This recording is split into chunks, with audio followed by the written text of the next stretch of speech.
Pessoal, bem-vindos, bem-vinda à nossa série Mapa da Comunicação para o Agro 2024. Né? A nossa intenção aqui é, através da comemoração dos 14 anos da agência Finco, compartilhar um pouco de conhecimento. Então, a gente convidou profissionais da comunicação que atuam no agro, né, para compartilhar um pouco de conhecimento. E hoje eu tenho uma convidada super especial aqui conosco. Né? Eu vou fazer uma apresentação aqui direitinho. Peraí, Lu, qualquer coisa você me corrige, tá? A professora Luciana Florencio, professora do mestrado, doutorado de Administração e Comportamento do Consumidor na SPM.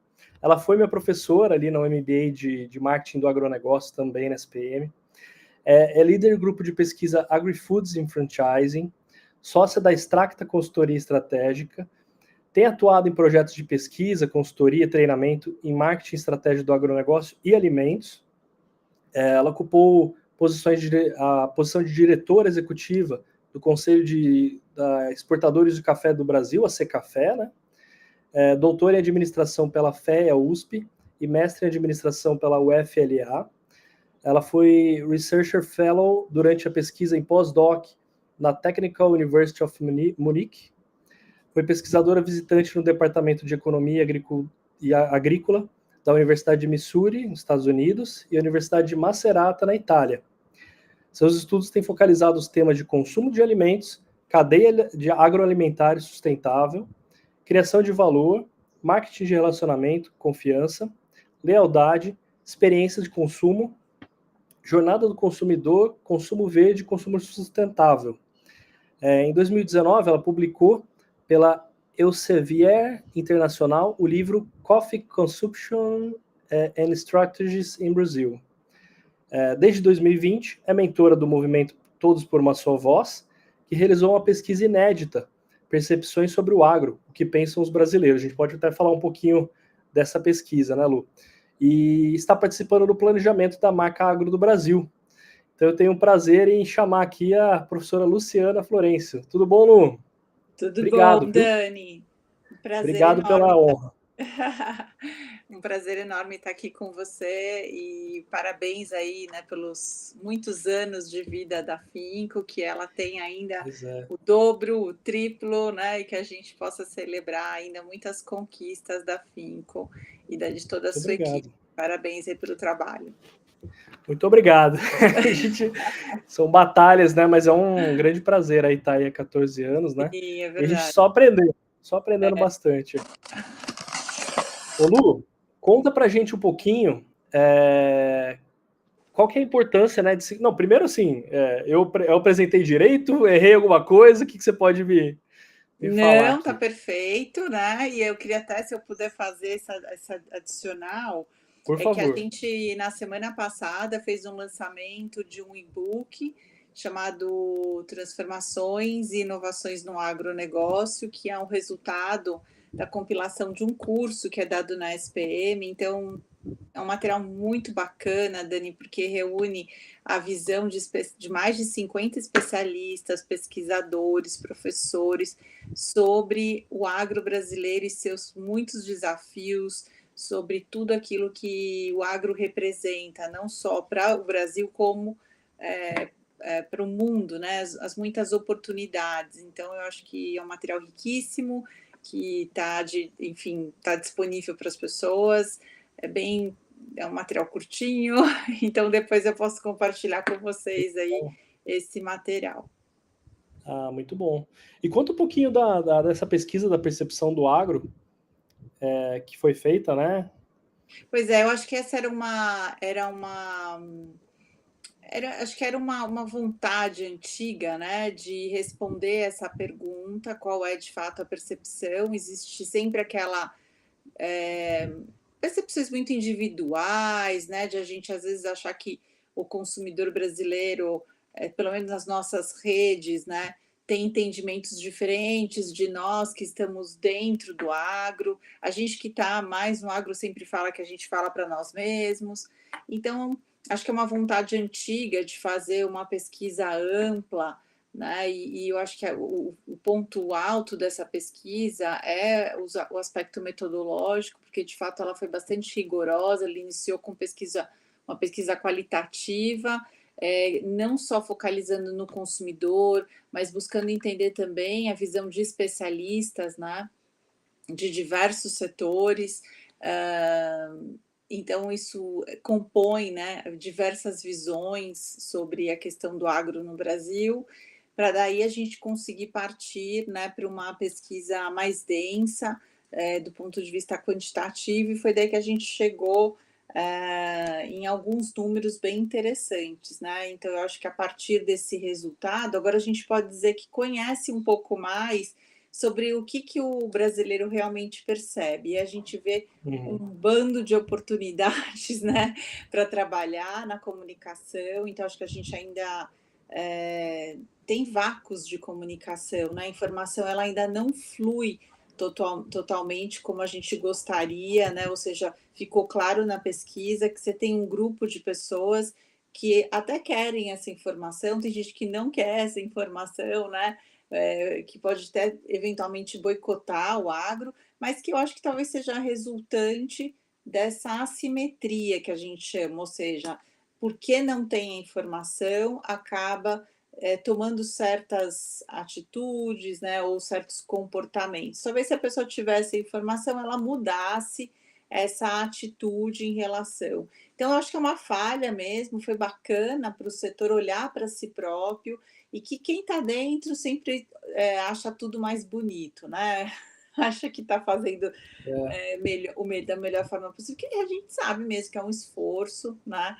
Então, realmente, eu acho que foi um material muito rico, né, do ponto de vista do conhecimento de quem está dentro do agro, como quem não está, para entender o que vai na cabeça dessas pessoas, e daí sim uma grande oportunidade de construir melhor este diálogo, né? Então, assim, a gente só consegue mostrar essa informação a partir do momento que a gente entender onde está essa desinformação ou esse locus de onde existem, né, esses gaps de informação. Então, acho que o fato de você ter essa pesquisa ajuda demais nesse trabalho que agora a gente começa a desenhar.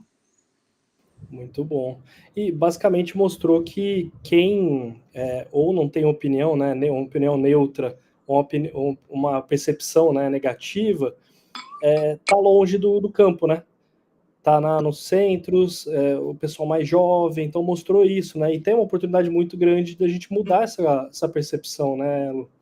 De fazer esse trabalho que é o Marca Agro do Brasil, né? O projeto Marca Agro do Brasil mira aí, né? O objetivo desse trabalho, né? O ponto é que ninguém nunca vai ficar sem comida na mesa, né? Isso a gente sabe. Então, detrator ou não do agro, ninguém vai ficar sem comida na mesa, ninguém vai deixar de comer. Mas aí mostrar para essas pessoas que a palavra agronegócio está ligado a esse alimento, né?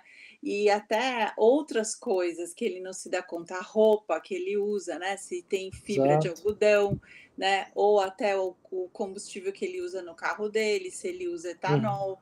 Então, é disso que a gente está falando, dessa distância, né, do conhecimento. Então, muitas vezes, essas pessoas vão deixar de consumir produtos do agro, elas não estão deixando. Então, é um boicote muito mais no sentido do que ele fala, mas não do que ele consome, porque é muito difícil a gente ficar sem consumir nada do agro, né? Sem dúvida. Muito difícil. Mesmo as pessoas que não, né, talvez não comem carne por opção, estão comendo vegetal, né? A proteína por outro, né? Vai vegetal. Comer legume, tá certo? Exato. Né? Então ele está sempre conectado com o agronegócio, mas a palavra é uma palavra que muitas vezes ela não traz no seu bojo toda essa informação, né? Então, aliás, traz muitos mitos, muita desinformação. Então, o ponto é todo mundo vai comprar, não tem jeito, né? Todo mundo, de certa forma, depende dessas cadeias agroalimentares de fibra e de energia, né? Agora, talvez elas realmente não façam essa conexão imediata. Eu acho que também, além disso, que a gente vê isso na universidade, né, na faculdade, muitos estudantes não sabem as oportunidades que existem dentro dessas cadeias, desconhecem, né? e ficam naquilo que é o mais tradicional mesmo, né, e não conseguem enxergar. Então, esse também é um outro trabalho fantástico que as empresas devem fazer, né, para se mostrar, porque hoje em dia essas empresas vivem de talentos, né? Elas vão ser o que elas estão captando hoje, né? Então, são esses meninos e meninas interessados é que vão ser as próximas lideranças. Então, elas precisam se mostrar interessantes para elas, né? Sem Então, tá dúvida. aí um outro desafio importante para empresas que estão em toda a cadeia do agro, antes da porteira, dentro da porteira e depois da porteira, para Uhum. convencer esses jovens que se mostraram um pouco arredios, né? E ficam muito com uma imagem que é uma imagem que está atrelado a questões negativas do agro, né? E Uhum. existe todo um outro lado muito importante, né, de contribuições que precisam ser colocadas aí. Sem dúvida. Por outro lado, a professora Luciana me convidou para dar umas palestras ali na graduação da SPM. E você vê um grupo né, SPM Agro e tal, então tem Sim, muitos jovens hoje que têm o foco e estão percebendo que tem muita oportunidade, né, Lu? Isso é muito sim, legal. a maioria são já segunda, às vezes terceira geração de produtores rurais, então tem uma grande Uhum. parte desses meninos que já vêm com que tem essa conexão da família com o agro. Tem uma outra parcela que não tem nada, então é aquele menino ou menina que vive na cidade, mas que já está começando a olhar e fala assim: poxa, eu acho que deve ter alguma coisa legal aí para mim, né? 30% do PIB depende, né? Do nosso país depende desse negócio. Eu vou dar uma olhada nisso. Então, tem essas pessoas Uhum. interessadas em conhecer sobre, né? Uhum. E tem lá aquele que muitas vezes já está trabalhando, isso que é muito legal. Sim. Ele não tem uma conexão direta, mas ele já Uhum. está lá como estagiário, como trainee, e fala: Nossa, professora, eu preciso entender um pouco mais. Eu caí aqui numa empresa de agronegócio, não sei muito bem. Então, eu acho que esses três perfis, né, são bem interessantes. Nós estamos dentro de uma faculdade que é uma faculdade com uma tradição em comunicação e propaganda, mas está aí, está com agro Que legal. efervescendo, né? Nas nossas, enfim, lá com a moçada. É muito bacana ver isso, muito legal. E eu Foi quero te muito bacana. agradecer por você ter ido lá motivá-los ainda mais. Que isso, chame quando quiser que eu vou. E ó, ô Lu, nós estamos com uma audiência, olha a audiência, eu vou até compartilhar aqui, ó. Daniel Olive, ó, ele é diretor da Notícias Agrícolas. Então, nós só estamos sendo assistidos pelo Notícias Agrícolas aqui. Obrigado, Dani, pela audiência aqui. Muito bom. Também quem estiver assistindo aqui, manda mensagem que a gente põe no ar aqui, tá? Ô Lu, eu tinha preparado aqui um roteirinho, mas vai ser um bate-papo, é isso mesmo, a gente ir conversando aqui. Qual que é a importância de se conhecer o comportamento do consumidor? Pois é. Essa Genérica, né? é uma pergunta que dá uma aula, né? Ou Para várias. comunicação, né? Para publicidade. Né? Pois é. Eu acredito que é um dos pilares da comunicação, né? Se você não conhece a sua audiência, como é que você vai falar com ela, né? Como é que você vai, né? Então, já dizia o Chacrinha, né? Chacrinha, quem não comunica se trumbica. Mas o ponto é que para você se comunicar, você precisa conhecer quem é essa audiência, se ela está disposta a ouvir o que você tem a dizer, né? Então, sempre existe, né, o emissor, né, e quem vai receber essa mensagem. E essas duas partes e o que está entre eles, que é a mensagem, precisa estar muito bem alinhado, senão existe uma dispersão dessa mensagem. Então, conhecer muito bem quem é o seu consumidor significa você ser mais efetivo nessa comunicação, né? Então, quanto mais informação você tiver sobre os hábitos do seu consumidor, o que ele gosta, o que ele não gosta, né? Onde ele prefere comprar, quais são os meios de pagamento preferidos dele, significa que você vai ter muito mais capacidade de chamar a atenção dele, né? Então, se você fala coisas que para ele são importantes, obviamente, né? Então, as teorias as teorias do comportamento do consumidor vão mostrar como é que as pessoas são, digamos assim, atraídas, né, por essa comunicação. Então tem vários triggers, né, vários drivers, né, que fazem a gente parar para prestar atenção em coisas. Então, coisas que têm a ver com a nossa personalidade. Então, a gente muitas vezes vai comprar algo ou vai se sentir motivada porque tem a ver com a nossa personalidade. Tem a ver com ou de uma forma a ver com os grupos de referência, né? Então, algo que tem a ver com aquilo que vai me deixar bem no meu grupo social, né? Muitas vezes também é uma explicação em relação àquilo que eu busco de um ponto de vista mais objetivo, né? Então, são atributos funcionais que eu estou buscando, ou atributos até emocionais que eu busco, né? Então, a teoria psicológica explica muito do comportamento do consumidor, quando ela vai buscar, por exemplo, explicar por que tem consumidores que são apaixonados por uma marca e tem consumidores que não. Tem consumidores que são completamente desconectados, que nenhum tipo de campanha de fidelização pega aquele cliente, né? Então, ou seja, são teorias que vão tentar explicar como é que funciona essas nossas atitudes e nossos comportamentos em relação a essas tantas campanhas e estímulos, né, que recebemos, e o que dá certo e o que não dá certo, né? Então, estudar e conhecer o seu consumidor é meio caminho andado, né? Porque no fundo você já vai conseguir, em vez de você trazer alguma coisa para ele que você acha que ele vai gostar, né? Que é a sua percepção, não, você pergunta para ele primeiro. Então simples, é tão simples quanto isso.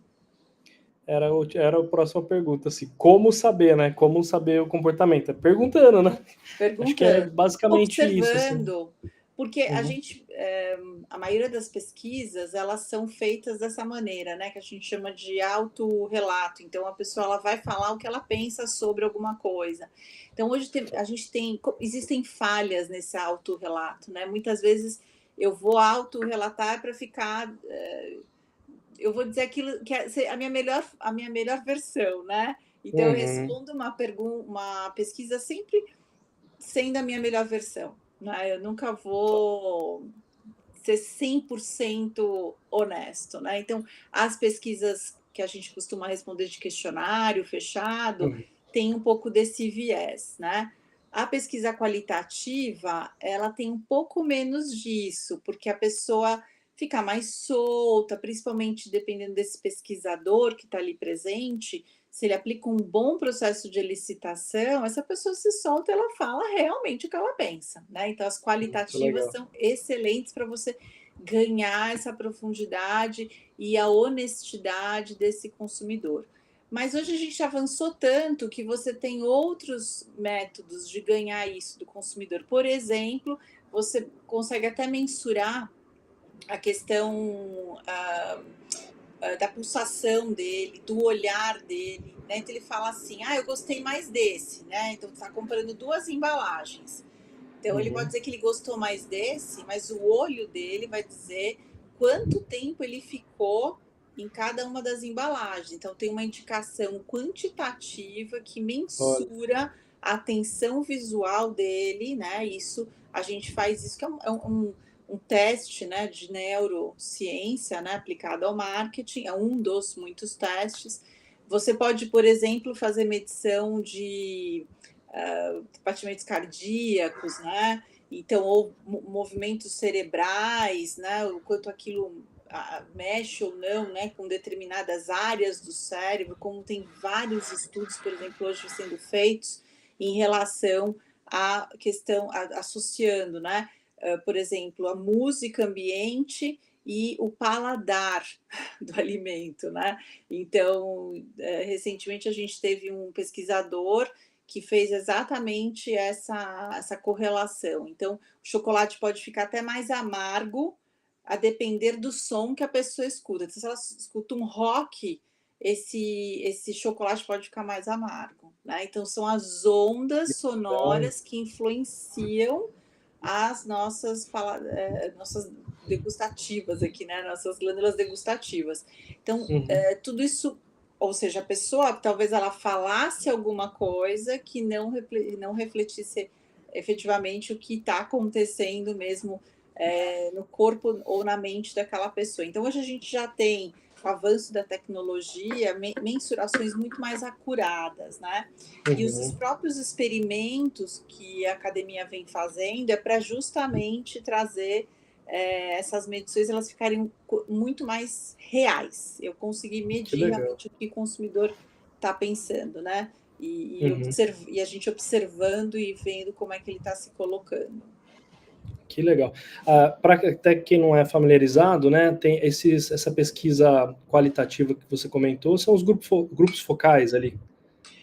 Tem vários tipos, o grupo focal é um exemplo, né? Mas Tá. existem, por exemplo, as pesquisas, as entrevistas que você faz Uhum. individualmente com os consumidores, né? Profundidade, né? Uhum. Em profundidade e que você vai explorar isso, né? Um determinado tema e a depender do objetivo do pesquisador, você consegue tirar muita informação e montar teorias, né? Só com base em 3 ou 4 casos, né? E os grupos focais funcionam muito bem, porque as pessoas estão num grupo e aí o objetivo é que as pessoas elas interajam, né? E é dessa riqueza, dessa interação, é que você vai tirar esses insights. Uhum. Que legal. Muito bom. E para quem assim, até uma dúvida, né? Para quem não tem possibilidade, às vezes fala, minha empresa é pequena, tal, não tem possibilidade de contratar uma pesquisa, né? Qual que seria uma alternativa, Lu? Assim, geralmente Ó, eles acabam falando, né, com os consumidores, tal, com clientes, mas queria ouvir de você. então, Dani, acho que essa sua pergunta é muito boa, né? Eu faço uma recomendação muito simples. Todo mundo minimamente tem um vendedor, né? Principalmente varejo ou B2B, ele vai ter um representante comercial, ele vai ter uma equipe de vendas, né? Então, essas pessoas, elas lidam diariamente com o consumidor. Portanto, elas são formulários de pesquisas ambulantes, né? Elas têm ali muita informação. Só que, obviamente, elas não têm tempo de estar processando isso, anotando isso. Então, eu acho que aí é como que a empresa estimula que as pessoas compartilhem isso, né? Então, você pode fazer, por exemplo, reuniões semanais, quinzenais, né? Onde você estimule as pessoas a contar casos, né? Então, relatos que elas tragam sobre clientes e que são, às vezes, feedbacks importantes que vão trazer, às vezes, tendências, o que está acontecendo com a concorrência, como que as pessoas estão percebendo o produto, ou a embalagem, ou mudanças que foram feitas.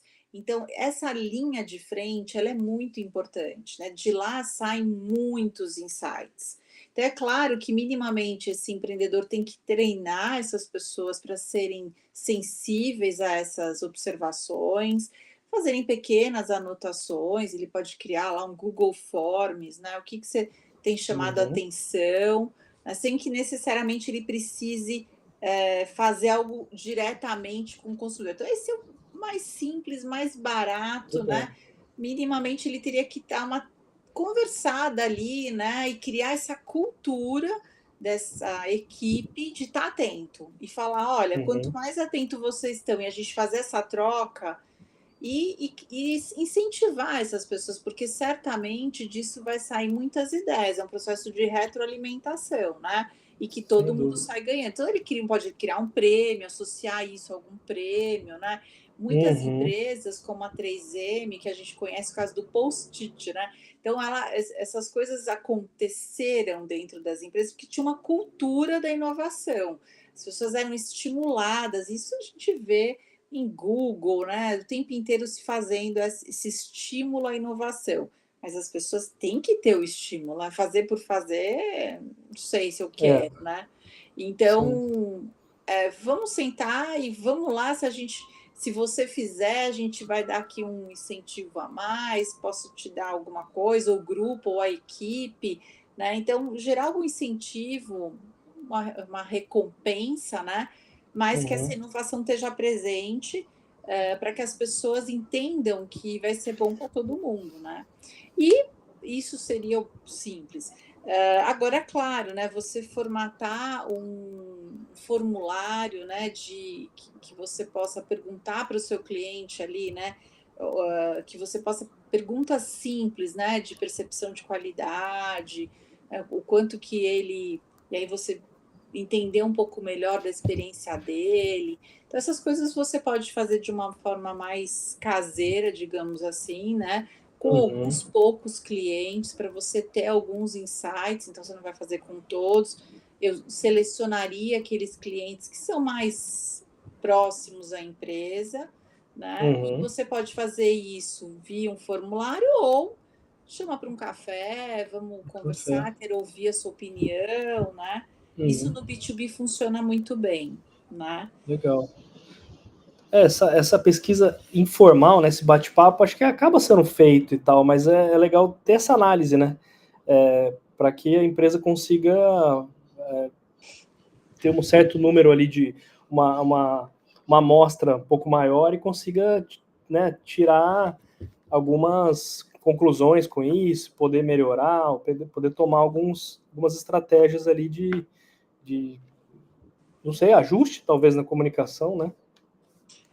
Dentro que a gente vê, né, historicamente nas empresas, e aí falando principalmente de médias para grandes, elas adotam muitas ferramentas de mensuração, né? Tá aí o NPS, que passou a ser uma espécie de obrigação, né, das empresas ter, mas muitas simplesmente medem, né? E não tem, isso não é estratégico, não é uma discussão muito sobre o que está por trás desse NPS, né? Isso aqui é um gatilho para uma melhoria, isso é um gatilho para a gente levar, ou simplesmente uma mensuração de desempenho, né? Não, acho que tem que fazer uma discussão mais ampla, né? Eu costumo falar nas minhas aulas, a gente dá aula de marketing de relacionamento. Imagina que você está medindo a satisfação do cliente, né? Quando você vai dar NPS. Né? Então, e às vezes, o que é mensurar a satisfação? É mensurar se aquilo que você prometeu foi entregue. É tão simples quanto isso. Né? E se essa pessoa entendeu que aquilo que a empresa prometeu foi entregue, é esperado que ela vá recomendar para alguém. Então, essa é a história, né? Tudo. E acho que é importante para quem está interessado em conhecer mais sobre NPS ir lá para o livro, né? Que foi o que deu origem, né, a essa mensuração, que é o momento de verdade. Então, eu acho que é tentar um pouco entender o que está por trás dessa pergunta, né? Que é tão importante você compreender o processo. Então, o cliente, você já está tentando avaliar o final, quando você muitas vezes, né, a empresa está deixando um monte de coisas no caminho erradas, né? Então, a pergunta é, primeiro, o que você prometeu para ele? Né? E segundo, aquilo que você prometeu está claro para todo mundo? Você prometeu várias coisas, você prometeu uma coisa, e se você prometeu, você realmente está cumprindo? Então, acho que tem que ser primeiro feita essa avaliação, né? Porque aí as pessoas respondem e a própria empresa se perde nessa avaliação, né? Então, o que está por trás disso é uma avaliação simples, né? De promessas. Eu, como empresa, faço muitas promessas. E o que é a satisfação do cliente? É quando eu entendi que aquela empresa realmente está Cumpriu, cumprindo né? aquilo. E aí tem uma coisa importante, né, que as pessoas associam o NPS à fidelidade. Não é verdade isso, né? A fidelidade, ela é um processo. Né? Então, eu posso estar satisfeito hoje, mas amanhã eu tenho uma outra experiência, já substituiu aquilo que eu vivi nessa empresa. Portanto, onde começa o processo da fidelização? É no estabelecimento da confiança. E onde se dá a confiança? A gente volta para o processo da satisfação. Então, quanto maior a satisfação do cliente, mais confiança ele tem na empresa. Porque é o raciocínio, ele fala assim, nossa, ele está prometendo e está conseguindo cumprir, né? Sempre. Ele é coeso, ele é perene. Então, vale a pena eu continuar com essa pessoa, né? Olha, não está fazendo sentido? Muito Então, legal. aí eu começo a... tem a história de um médico, né? Ou um cabeleireiro. Assim, a gente tem mó de medo de trocar de cabeleireiro, não é verdade? Ou mesmo um médico, não é verdade? E isso Ah, é o meu... válido em tudo, né? Se a pessoa te promete alguma coisa, cumpriu, beleza, legal, já. Aí, próxima vez, pô, cumpriu de novo, então você vai ganhando essa confiança, né? Agora, se é quebrada, né? Uma, duas vezes, você fala, pô, não tenho confiança nesse profissional, nessa pessoa. Não. E aí, o que acontece? A fidelidade, ela pode vir a acontecer num processo, e às vezes, na terceira vez, você já conquistou esse cliente, você pode até dar alguma pisada de bola depois, que a gente vai chamar isso no marketing de advocacy, né? Você pisou na bola e fala, cara, mas tudo bem ele pisar na bola. Pô, ele já acertou comigo outras vezes, então beleza. Então, mesmo a empresa errando, eu vou defender porque eu confio tanto. Você já me deu tanto amor, mostrou tanto para mim que é confiável, que eu vou te defender. E a gente vê isso na nossa vida, É, né? que legal. Então, aí sim eu cheguei. Então, não é o NPS que vai medir isso, né? O NPS ele mede a satisfação. Então, primeiro eu preciso saber se o que eu estou oferecendo, de fato, eu estou cumprindo. E aí, efetivamente, o NPS talvez seja né, uma das métricas interessantes para isso. Muito bom. Ô Lu, conta um pouquinho pra gente de um exemplo, se você tiver um exemplo que você lembre assim, do estudo de comportamento que foi decisivo para uma marca, algo que você tenha participado, ou no agro, na Secafé, não sei, eu sei que você conhece tudo ali de café, outro dia falou da Cochupé e tal, né? Que é cliente, parceiro nosso, o Jorge falou que estava assistindo aqui também, então, ou iria assistir também, né? Depois isso fica gravado, viu, gente? Quem não pode assistir agora, isso fica gravado aqui no YouTube.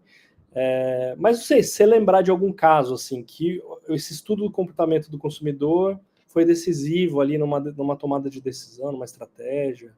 Então, eu gosto, quando a gente fala de comportamento consumidor, né, ele é muito importante até para pensar em duas estratégias, assim, né, de lançamento de produtos ou marcas e desenvolvimento de mercado, que eu acho que isso é muito marcante. Você pensar que o comportamento do consumidor ele é capaz de criar novos mercados, né? Então eu vou falar disso daqui a pouco. Como ele é capaz de ter a empresa reposicionar-se no mercado. Aí eu sim, queria trazer um exemplo que eu acho bem bacana, que todo mundo conhece, é fácil da gente entender, que tem a ver com o mercado de carnes. Primeiro, carne não tinha marca, então eu acho isso sensacional, né? No Brasil não tinha, você não pedia, pelo menos na minha época, talvez os Pois é. jovens, né? Mas você ia para um açougue, né? E no açougue você pedia, quero 100 gramas de carne moída. Carne moída é carne moída, né? Não tem marca, né? Então, ainda que as pessoas façam isso ainda, hoje, cada vez mais, devido à necessidade de conveniência, você vai e compra carne moída ou do supermercado, ou da empresa A, ou da B, ou da C. Ela tem marca. Então, isso você já criou atributos associados a uma commodity que não existia, né? Porque carne moída era carne moída. Agora, você acionou, né, ou seja, significa que para o consumidor ele tem uma segurança ali, né? Então, olha a importância do branding num trabalho importante de sair da comoditização e trazer, mas isso mostrando que o consumidor brasileiro queria isso. Se ele não quisesse, as empresas não teriam sucesso nesse caminho, né? Tanto tiveram que a gente hoje tem muitas marcas. Mas para além dessa marca, olha que interessante, a gente começa a ter marcas nichadas, digamos assim, né? Com segmentos. Então, além de eu ter uma marca que vende proteína, né, animal, eu tenho uma marca que vende proteína animal voltada para um público que deseja mais saudabilidade. Olha que interessante, eu estou falando Muito legal. especificamente da marca Seara, né? Então, a Sim. Seara, desde 2020, ela fez um reposicionamento de marca voltado para esse grupo de consumidores que estão querendo um produto, ela chamou Seara Nature, olhando para questões de sustentabilidade, então um produto orgânico, um produto que não, e aí que usa uma série de claims que a gente chama, né? Coloca lá uma série Uhum. de atributos na embalagem que são importantes para este grupo de consumidores. Então, são estudos que são feitos, então a empresa não tira esse reposicionamento do nada, ela tira baseado em estudos de tendências do comportamento do consumidor e que vem apontando isso no Brasil ao longo do tempo, essa busca por mais saudabilidade e agora, mais recentemente, nos últimos anos, um olhar para o meio ambiente, né? Então, orgânico é algo que em todas as pesquisas, ele está muito associado à saudabilidade, né? E hoje, cada vez mais, o brasileiro olhando para a questão do meio ambiente. Então, a empresa, como ela tendo um papel importante para reduzir o seu impacto na natureza ou colaborar de alguma forma para melhorar a sustentabilidade, né? Então, ela está olhando para o comportamento e reposicionando. Esse é um exemplo, tá? O Muito bom. café que você me perguntou, o café é um case sensacional de criação de valor, que eu gosto de falar muito, porque também é uma commodity e que a gente vê ele criando valor em diversos aspectos da cadeia. Então, ele cria valor no varejo, quando você vai para uma Starbucks, né? Então, é a experiência de estar num varejo totalmente focado em lhe dar essa experiência, a pessoa chama o seu nome, uma bebida diferentona, não é nem café ali, é a bebida de café, né? Então, é a experiência. Então, a gente falando em varejo, mas se você quer um lugar onde você vai ter uma experiência de preparo de café, você tem no Brasil vários exemplos. Você quer uma bebida rápida que você vai, pegue, grab, né? Pega seu café e vai, você já tem no Brasil. Fora isso, você tendo a indústria de café super modernizando as ofertas, né? Se antes, Dani, a gente ia no supermercado e encontrava 3 marcas todas iguais, né? Pois é. Tradicional, forte, né? E era isso. Extra forte. Né? E extra forte, talvez, né? Hoje você, né, e eu faço isso muitas vezes, você vê as pessoas parando na gôndola do supermercado para pensar um pouco mais, né? Puxa, olha quanta coisa diferente. E não é só sobre marcas que a gente está falando, mas sobre tipos, né? Porque eu tenho torrado e moído, Uhum. eu tenho o grão, né? Eu tenho agora o drip coffee, que é tipo um Muito legal. sachêzinho de chaqueta. É muita agregação de valor. Para quê? Do que eu estou respondendo a um anseio desse consumidor que quer isso. Se não quisesse, a indústria nem pensaria em fazer, né? Então, são Uhum. muitas pesquisas mostrando a evolução disso, né? Desse comportamento do consumidor, que a primorização que a gente chama, ou seja, esse consumidor buscando um algo a mais. Não quero o mesmo café que eu tomo todo dia, não.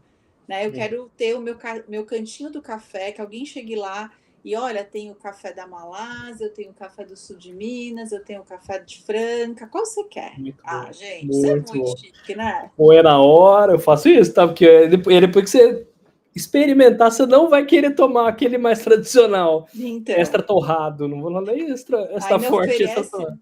oferece essa experiência na sua casa, né? Olha que sensacional, Nossa, né? é isso. E o segundo caso que eu ia Muito legal. comentar, que é justamente, eu falei do reposicionamento, mas você tem muitas vezes a questão do consumidor criando, né, novos mercados. Então, o que tem se visto nesses relatórios é justamente o consumidor buscando outras alternativas, né? Principalmente na substituição da proteína animal. E aí entra o mercado plant-based, né? Ou seja, todos os alimentos análogos à proteína animal baseados em vegetais, né? Sim. Então, e aí a gente vai ter toda a linha de hambúrgueres, né, que são os hambúrgueres com base vegetal, leites com base vegetais, Uhum. e aí maioneses, né, e assim por diante. Então, esses Uhum. análogos à proteína animal, né, só que com base vegetal, que tem crescido a 2 dígitos no Brasil e no mundo, e é um Uhum. mercado que a gente vê, aí sim, né, um comportamento do consumidor Uhum. sendo este catalisador dessas mudanças. A gente ainda não viu nada, a gente ainda está para ver, né? Uhum. Carne vindo cultured meat, né? Que é a carne Uhum. baseada em cultura, né? Celular, né? Que você faz a Uhum. produção da carne com base na célula.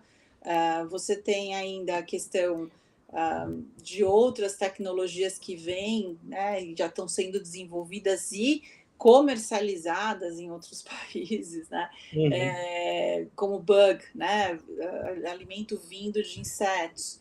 Então, Uhum. Dani, para ir para frente, né, assim, então a gente são soluções, né, que as empresas começam a tentar encontrar também como resposta a essa preocupação, que não é só uma preocupação do consumidor, mas do mundo, de como alimentar o mundo, sabendo que a gente tem sim uma restrição, né, de Uhum. pastagens, de água, né, de terra para todo essa quantidade de gente que entra no mercado todos os anos consumindo alimentos.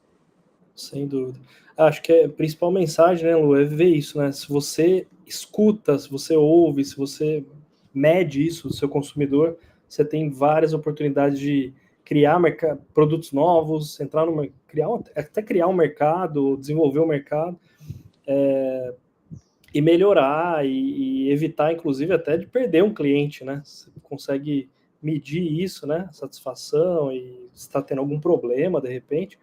Se você ouve e consegue, né, ter essa percepção, você pode evitar aí Sim, o problemas churn. na sua empresa. A gente chama isso É, no sure. marketing de churn. Então, a gente evita. Exato.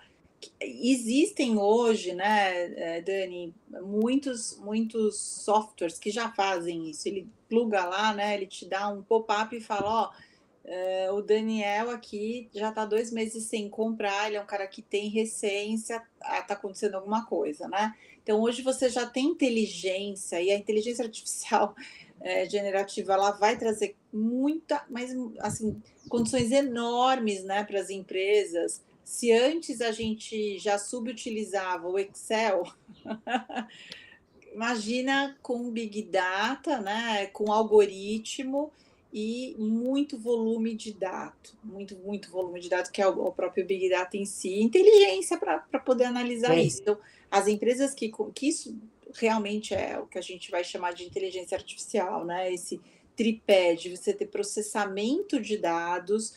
algoritmo, né? E Big Data. Né? Então, quando você tem essas três coisas, você tem inteligência artificial. Então, você imagina isso aplicado na gestão dos clientes, né? Então, aí que eu acho que a gente efetivamente vai ter capacidade de entender para onde está indo os desejos dos nossos clientes. Eles já vão dar para a gente, né? Porque os próprios algoritmos conseguem fazer essa leitura de como o Daniel. Qual vai ser a tendência de consumo do Daniel daqui aos próximos anos, né? Então, com Olha, base naquilo que ele vem comprando nos últimos anos, eu já consigo fazer algumas inferências, né? Então, isso é capacidade de processamento com muito dado. muito bom. Ô Lu, conta um pouco também aqui. Você conhece a pesquisa, a 8ª pesquisa ali de hábitos do produtor rural da BMRA, né? Uhum. Como que as empresas do agro podem se beneficiar com isso? Pode se beneficiar muito, né? Porque eu acho que, de novo, né? Esse é um exemplo prático de informações de comportamentos que no caso, os produtores rurais, e eles estão ali respondendo como são seus hábitos, né? De como eles consomem a mídia, né? Como que eles se informam, né?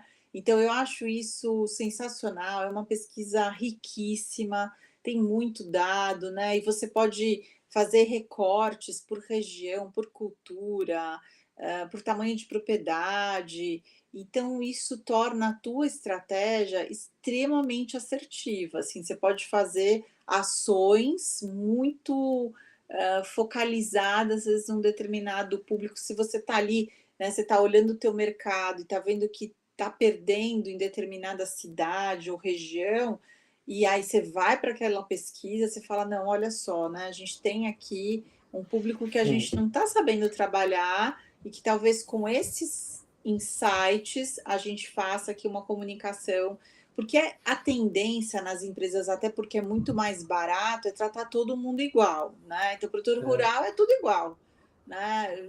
Seja no Nordeste, no Sul ou no Centro-Oeste, produtor grande é tudo igual, produtor médio é tudo igual. Gente, é totalmente diferente, né? Então, você falar com soageira de um jeito, com cafeicultura de outro.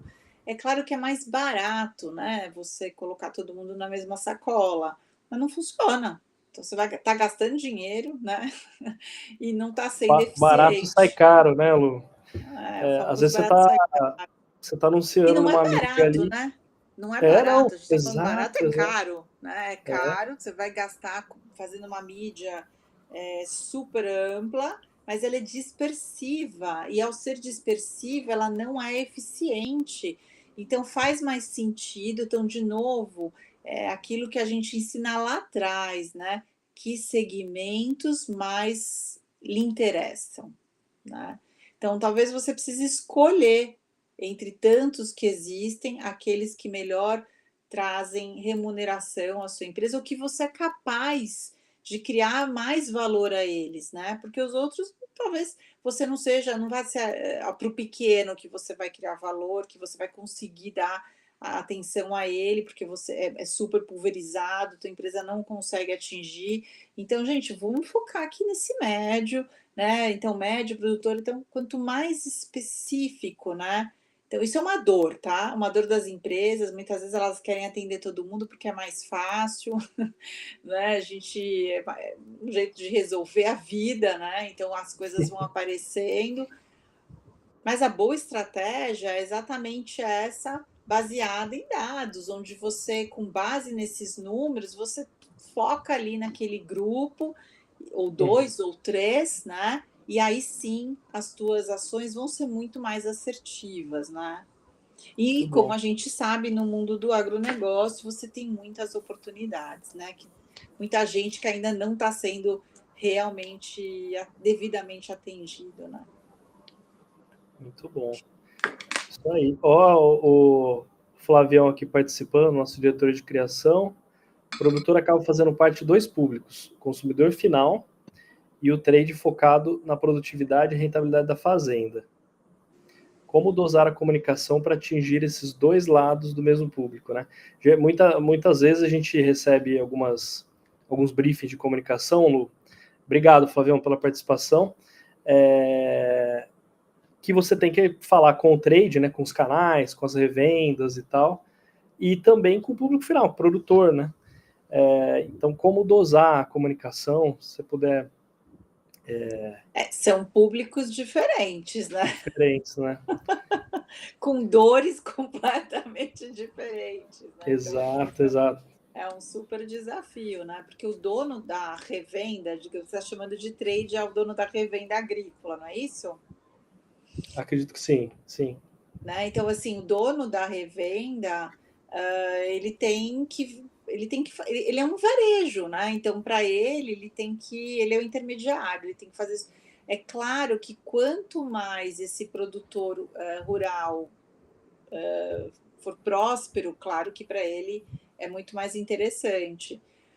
Mas para o produtor, no fim do dia, as preocupações dele são outras, né? No fundo, ele tem uma questão de aperto de custo bem complexa, porque se antigamente, né, era plantou, colheu, meu Deus, hoje é muito mais complexo do que isso, né? Tá aí as AgTags para mostrar isso, quanto que você precisa de tecnologia no campo. Então, a revenda, ela precisa ser o parceiro mesmo desse agricultor, porque ele precisa de gente para, dar insight para ele, para ajudar ele nesse processo de tomada de decisão que é crítica, né? Cada nova safra é um clima diferente, né? Cotações no mercado internacional completamente diferentes. Então, imagina que ele tem que tomar essas decisões muitas vezes sozinho, ele precisa desse parceiro, né? Então, por isso que aí a revenda eu entendo que sim, há uma grande possibilidade de essa relação de longo prazo e funcionar muito bem quando dá certo, que aí vai bem para os dois, né? Então, é claro que você vai ter perfis de produtores que vão ficar preço, né? Olhar preço. Mas eu diria para você que a grande maioria ele precisa desse apoio, né? Porque nem todo mundo tem agrônomo full time, nem todo mundo tem técnicos agrícolas e de todos os outros tipos, né? Para poder fazer essa discussão mais profunda. Nem todo mundo, eu diria a grande maioria não tem. Então, Sim. com quem ele pode contar? Com esse RTV, com essa pessoa que entende muitas vezes em profundidade da sua cultura e que está lá na revenda, né? E aí a revenda sempre tem o lado da indústria, né? Então, e a competição às vezes feroz, local, né? Que é uma questão E aí eu acho que tem eu vejo assim que a revenda é um grande banco, ela precisa ser um financista, né? Ela precisa estar muito bem azeitada do ponto de vista financeiro, né? Porque ela Sim. num fundo, uma mesa de operação. Na minha cabeça é isso, que é uma revenda agrícola, né? Ela tem que fazer muito bem essa conta do que ela compra, né? Versus se ela for fazer barter, ela tem que estar tudo muito bem casado, né? Então, realmente, para mim, o papel dessa revenda cada vez mais é um papel de parceira desse agricultor, o que lhe garante uma relação de longo prazo e confiança, porque imagina se você faz muitos barters e eles quebram o contrato, né? Então, se você tem uma relação de confiança, a chance desses contratos serem quebrados é menor, né? E então eu vejo que para a revenda, ela investir numa fidelização, né, de bons clientes faz todo sentido para ela, né? E por outro lado, ela também ter, né, com as indústrias esse processo também, quer dizer, ela ter esse jogo de parceria, né, para ela conseguir bons contratos, boas compras, né, descontos e etc. com a indústria.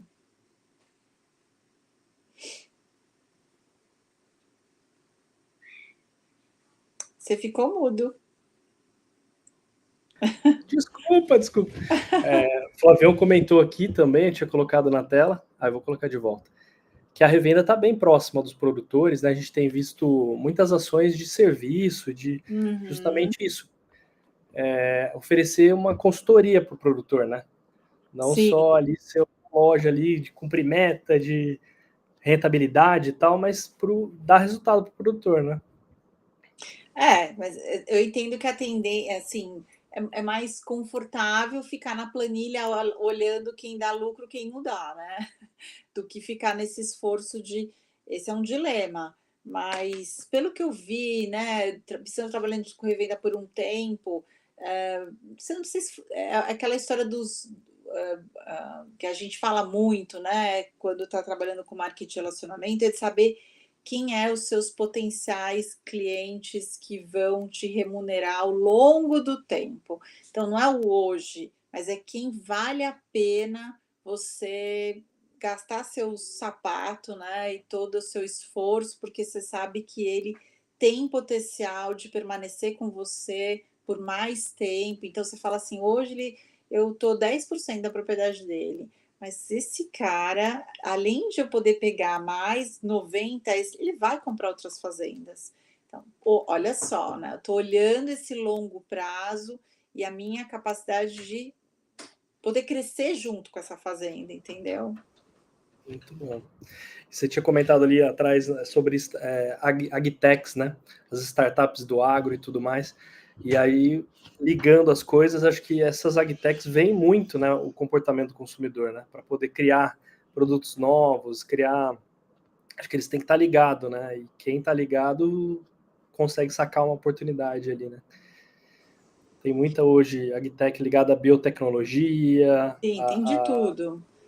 Exato. Então, Né? muito, Hoje muito você bacana. tem um cenário, né, um ecossistema que vai desde o antes da porteira, dentro da porteira, e para toda a indústria, chegando lá no varejo. Então, é muito próspero, muito rico, tem muita oportunidade, mas eu acho que, assim, esse eu acho que é um mundo para os jovens mesmo, porque tem muita coisa nova a ser explorada, né, no sentido de trazer essa inovação, testar, né, e fazer com que a gente continue nesse circuito da inovação, porque o agro, nosso agro, né, principalmente do Brasil, ele sempre foi referência nisso, né, de estar sempre encabeçando essas inovações. Então, a gente usa esse termo novo agtech, né? Mas no fundo as universidades, né? E tantas como a Embrapa são as agtechs do passado, mas que trouxeram, é verdade. Sem dúvida. Mas é que sempre foram o DNA do Brasil, né? Eu lembro de fazer o meu sanduíche nos Estados Unidos. E assim, eu fiquei muito tocada de ver o quanto eles vinham falar para mim, mas é impressionante o que o Brasil faz, né? Como é que vocês conseguem? E eu falava, mas assim, gente, eu tenho um pai produtor, né? Então, assim, para a gente é tudo muito natural, porque o nosso universo, né, de um país altamente inflacionário, com um monte de desafio. Então, a gente já vivia esse mundo, que é um mundo desafiador, de ter que correr atrás, né, de pensar em inovação. Eles não, um país estável, né, onde você tem taxa de juros baixa, inflação controlada. Então, para eles é interessante eles olhar e veem a gente com todas essas problemáticas que a gente tem de logística. Quando ele falava assim, como é que vocês conseguem com essa taxa de Nossa. juros, né? 8%, né? Ainda que, né? 8%, imagina. Não, isso é impossível para a gente. Então, é um mindset. Então, a gente tem um mindset, né, da correria, literalmente, né, que fez da gente esse grupo de empreendedores, que a gente usa o nome de agtech hoje, mas que a gente está nessa É, há de mais se de 50 reinventar, né, de anos, né, criar. fazendo isso. Então, eu acho legal, porque significa que a gente não está deixando o nosso DNA, ao contrário, a gente está reforçando isso, que é o que fez a gente chegar até aqui. Muito bom. Ô, Lu, não quero estender muito mais, a gente não deu nem tempo para você tomar uma água aqui, foi corrido, já passou de 1 hora. O papo tá muito legal, assim. Eu nem sabia que seu pai era produtor. Seu pai é produtor? Foi produtor muitos anos, ele começou como suinicultor, né? No Vale Ó, do Ribeira, tadinho, perdeu muito dinheiro, ele era muito esforçado. eita. E aí mudou para pecuária de leite, foi para a região lá de Sorocaba, que foi daí Ó, que eu fui fazer a minha dissertação, me apaixonei pela pecuária de leite, fui estudar, que comparei com o legal. Canadá, porque eu queria trazer, né, o que o Canadá, sendo considerado, né, um país de referência como a Nova Zelândia, eu falei, não, vou trazer para o meu pai o que é isso, né? E aí é isso, né? São os cenários institucionais do Canadá, um mundo muito previsível. Imagina, as pessoas que iam lá, era uma cooperativa, era o mesmo, coisas que chamavam atenção, né? Então, era o mesmo caminhão, o mesmo motorista há 30 anos que ia buscar o leite nas fazendas da região que eu entrevistei, né? Todos tinham o mesmo sistema intensivo, né, de produção, com até a construção do barn, né, do lugarzinho onde elas ficavam, respeitavam regras estabelecidas pelo governo há mais de 50 anos, com ventilação, aproveitamento do chorume, tudo era uma franquia. Ó, Era assim, você pegava um manual, né? Aí você volta para o Brasil, você fala, gente, cada cidade é de um jeito, cada lugar cada é um de se uma vira. forma, né? Então, se virando e fazendo o que dá, né? Então, mas isso, no fundo, é a nossa força, que a gente É, acha que não é, no fundo, é a nossa grande força que fez com que a gente chegasse onde a gente chegou. E está aí, a suinocultura, né, 4º lugar, mas vai indo, vai subindo, e os outros tantos, algodão, que não era nada, já está quase assumida a liderança. Então é isso que a gente só vê crescendo e se superando, né, ano a ano. que legal. Ah, tá aí a paixão, a origem da paixão pelo agro, então. Já tem. Totalmente. Muito bom, não sabia. Que legal.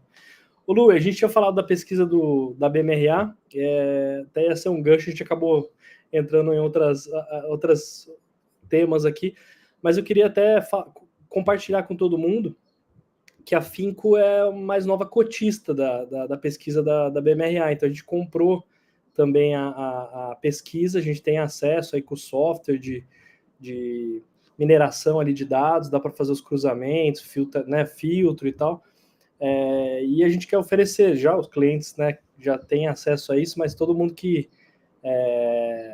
todas as empresas do agro que quiserem, às vezes, não tenho acesso à pesquisa, não estou fazendo a comunicação, mas não sei se estou certo e tal, a gente pode ajudar vocês, né? Então, anunciar em primeira mão que a gente tem agora é cotista da pesquisa, e acho que isso também vai ajudar bastante a gente ter, porque a gente sempre foi muito a campo, conversou muito, falava com revendas, com clientes, produtores, mas não tinha os dados realmente para referenciar uma campanha, né? E era sempre aquele sonho, aquele negócio distante, assim, que não é barato, né? Não, é um A cota e investimento. tudo mais, é um investimento alto, então a gente conseguiu, através até de né, parceria com planejamentos que a gente vendeu para clientes, né, concretizar essa, essa vitória aí de agora ser cotista da pesquisa. Então, anunciar em primeira mão aqui, falei, não, vou aproveitar a sériezinha, né, e já né, explicar e colocar à disposição para todas as empresas que queiram fazer uma comunicação planejada, né, com base em informação e conhecer um pouquinho o consumidor lá na ponta. Né? Lu, obrigado. Obrigado pelo seu tempo, pela honra de tê-la aqui com a gente, compartilhar um pouquinho, e foi um grande prazer, tá? Eu que agradeço, Dani, agradeço a audiência e fico à disposição. Quem quiser me adiciona lá no LinkedIn, a gente continua essa conversa. Parabéns mesmo para a Finco, para toda a sua equipe. Obrigado. Desejo que vocês permaneçam aí por muitos anos, a gente faça isso mais vezes em outras décadas. Vamos sim, obrigado, viu? Eu vou colocar depois na descrição desse vídeo, aí eu coloco o link coloco o LinkedIn da Luciana. Legal. Excelente. E aí tem a ponte aí, tá bom? Gente, obrigado. Um abraço, Lu. Até mais, e fica atento, amanhã tem mais, hein? Amanhã a gente vai ter a entrevista aqui com o Nicolas Vital. Ele é diretor da BMRA também, ele é um jornalista e vai falar um pouquinho do livro que ele escreveu sobre o Guia de Comunicação do Agro. Então, eu espero vocês aqui às 2h da manhã. Obrigado, Lu. Abração. Até mais. Tchau, tchau. Tchau, tchau.